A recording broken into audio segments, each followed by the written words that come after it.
आज की वीडियो में मैं जो डब्ल्यूएसी ब्लॉक है, जहां लाल ईंट है, जहां फ्लाई ऐश की ब्रिक है, इन तीनों में से कौन सा सही है, कौन सा यूज करना चाहिए है डब्ल्यूएसी ब्लॉक की। आज मैं उसका सब कुछ बताने वाला हूं, सारे क्वेश्चन उसके क्लियर करने वाला हूं।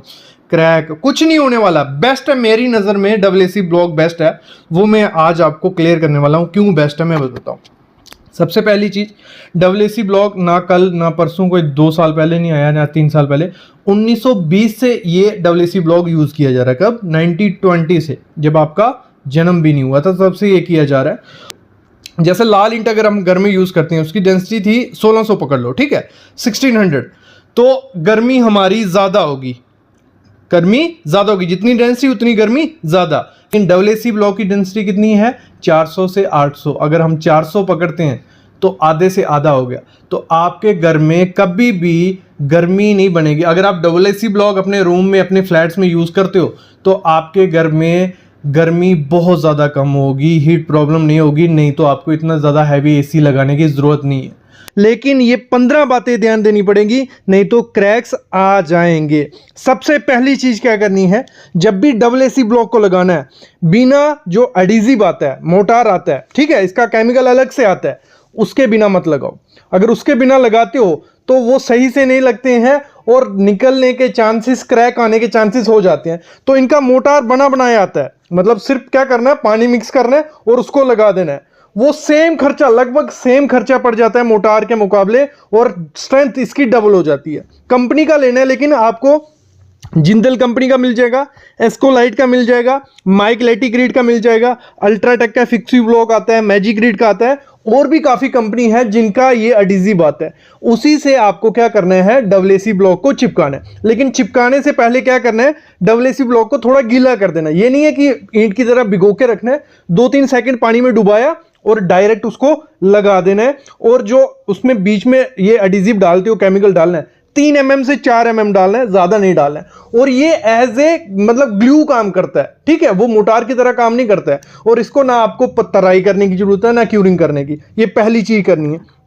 दूसरी चीज आपको क्या करनी है, जब भी डब्ल्यूएसी ब्लॉक यूज करने हैं तो उसको 3 से 4 फीट के बाद कंक्रीट बैंड देना पड़ता है। कंक्रीट बैंड क्या होगा, एक कंक्रीट की लेयर डाली जाती है, 5 इंच मोटा होता है, और जितना चौड़ा वो होगा, ठीक है, उतना वो रहेगा। तो उसमें आपको जो नीचे से क्रैक्स ऊपर आते हैं, वो क्रैक नहीं आएंगे आपके घर में। डब्ल्यूएसी ब्लॉक में सबसे ज्यादा चीजें क्या होती हैं, क्रैक्स आ जाते हैं, मैंने देखा है। लेकिन अगर आप क्या करोगे, ये कंक्रीट बैंड, इसमें आपको जरूरी नहीं है कोई ज्यादा सरिया डालना, स्ट्रेंथ के लिए नहीं डाल रहे हम, 10 mm का या 12 mm का सरिया डाल सकते हो, तो ये कंक्रीट बैंड देना है दूसरा काम। तीसरा काम आप क्या करना है, जब भी आपको ये ऐसी मैसनरी करनी है, ये सामने जैसे हम सरिया देखने ना, मैं नहीं बोलता कि हर लेयर में निकालो, निकाल सकते हो अगर बजट का कोई इशू नहीं है। ये डोवेल्स जो रहते हैं, 8 mm के 2 सरिये लेने हैं या 1 सरिया लेना है, कॉलम में होल करना है और इसको 3 से कोई 2 फीट तक बाहर निकाल देना है, और डब्ल्यूएसी ब्लॉक में रहेगा। इससे क्या होगा, जो आपका कॉलम और डब्ल्यूएसी ब्लॉक का जो जॉइंट होता है वो मजबूत हो जाता है, वहां क्रैक्स के चांसेस देखे जाते हैं, वो क्रैक्स नहीं आएंगे। तो ये कर सकते हो, जरूरी नहीं है हर एक लेयर में करो। आप क्या कर सकते हो, 1-2 फीट के बाद, मतलब 2 लेयर लगा के ये सरिया दे दो, तो इससे और ज्यादा स्ट्रेंथ हो जाती है। अगला काम क्या करना है, जैसे 7 फीट पे पहुंचोगे, आपको लिंटल बीम दे रहा है। लिंटल बीम ये नहीं है सिर्फ दरवाजों खिड़कियों पे, पूरे घर में लिंटल बीम आएगा। जैसे 3 फीट पे हमारा कंक्रीट बैंड पूरे घर में आया था, वैसे 7 फीट पे लिंटल आएगा। और लिंटल की डिटेल सिंपल रखनी है, कोई ज्यादा इतनी जरूरत नहीं है। ऐसे तो आपका स्ट्रक्चरल इंजीनियर प्रॉपर से आपको डिजाइन करके देगा, लेकिन वो नहीं करके दे रहा है। आपको क्या करना है, नीचे में उसमें 12 के 3 बार रखने हैं, ऊपर 2 12 के रखने हैं, तो वो लिंटल आपको दे देना है। हाइट उसकी 12 इंच रख लो और चौड़ाई जितना डब्ल्यूएसी ब्लॉक आप यूज कर रहे हो, ये काम करना है। अगली चीज आपको क्या करनी है, जब प्लास्टर करना है डब्ल्यूएसी ब्लॉक का, तो उसमें चिकन मैश लगानी है। जो आपका पिलर और दोनों का जॉइंट होता है, जहां जैसे कंक्रीट बैंड डाला था उसके ऊपर भी डब्ल्यूएसी ब्लॉक था, नीचे भी, तो वहां पे भी लगानी है लिंटल। मतलब 2 जहां पे कंक्रीट और डब्ल्यूएसी ब्लॉक जुड़ रहे होंगे, वहां पे चिकन मैश या फाइबर मैश लगानी है। अच्छे से लगाओ और उसके ऊपर प्लास्टर आपको करना है। प्लास्टर जरूरी नहीं है कि आप मोटार का प्लास्टर बना के लगाओ, आप जो एडिजिव आता है, ये जो केमिकल आता है, इसी को लगा सकते हो। ये बहुत अच्छे से परफॉर्म करता है, इसी को लगा दो।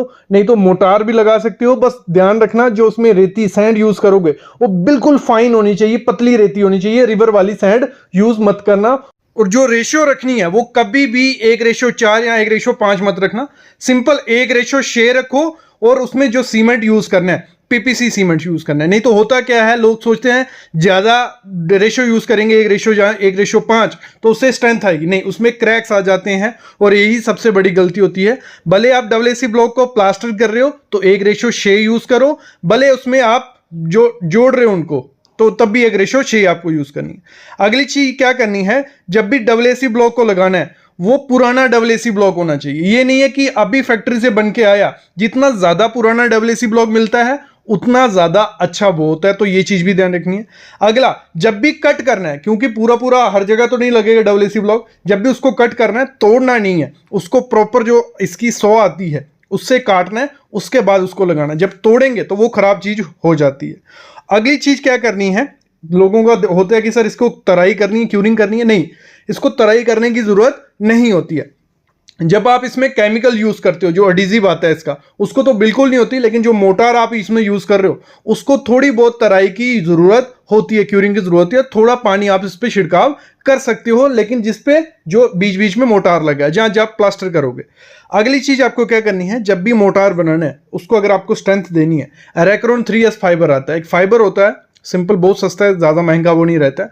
जब मोटार बनाना है 1:6 का माल जब बना रहे हो तो उसमें इस रैक्रोन को डाल देना है।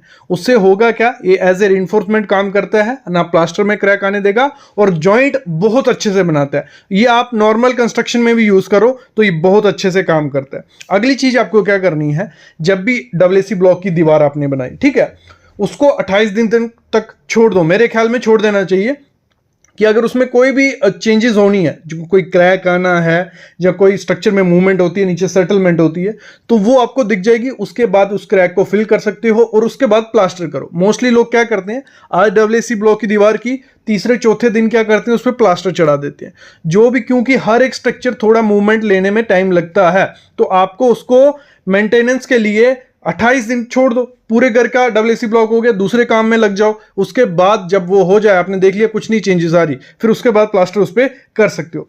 अगली चीज क्या करनी है, हम लोग क्या करते हैं, फ्रेम स्ट्रक्चर बना दिया, कॉलम खड़ा कर दिया, बीम डाल दिया, फिर डब्ल्यूएसी ब्लॉक की दीवार चढ़ाते हैं।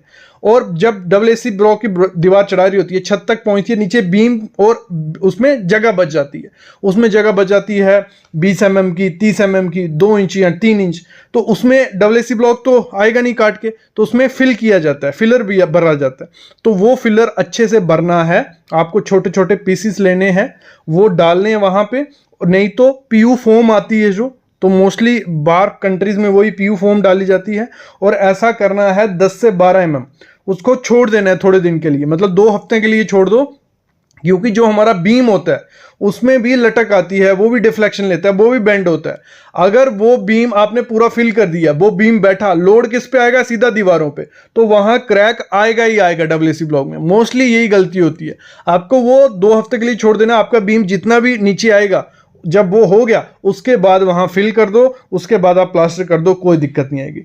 जब भी क्या होता है, 6 मीटर से ज्यादा लंबी दीवार हो जाती है हमारी, ठीक है, वहां डब्ल्यूएसी ब्लॉक करते हैं, वहां क्रैक आ जाता है। आपको क्या करना है, जैसे ही 15-16 फीट हमारी दीवार हुई, बीच में अगर कॉलम नहीं है तो उसमें डमी कॉलम, स्टब कॉलम, मुलियन ये बोला जाता है, मतलब सिंपल कंक्रीट बैंड वर्टिकल में आपको दे देना है। 4 सरिया आप दे दो 8-8 का, या तो आप 12-12 का, वो खड़ा करो, बीच में कंक्रीट डालो, तो एक स्टब कॉलम खड़ा हो जाएगा, तो आपके क्रैक्स के चांसेस और ज्यादा कम हो जाएंगे।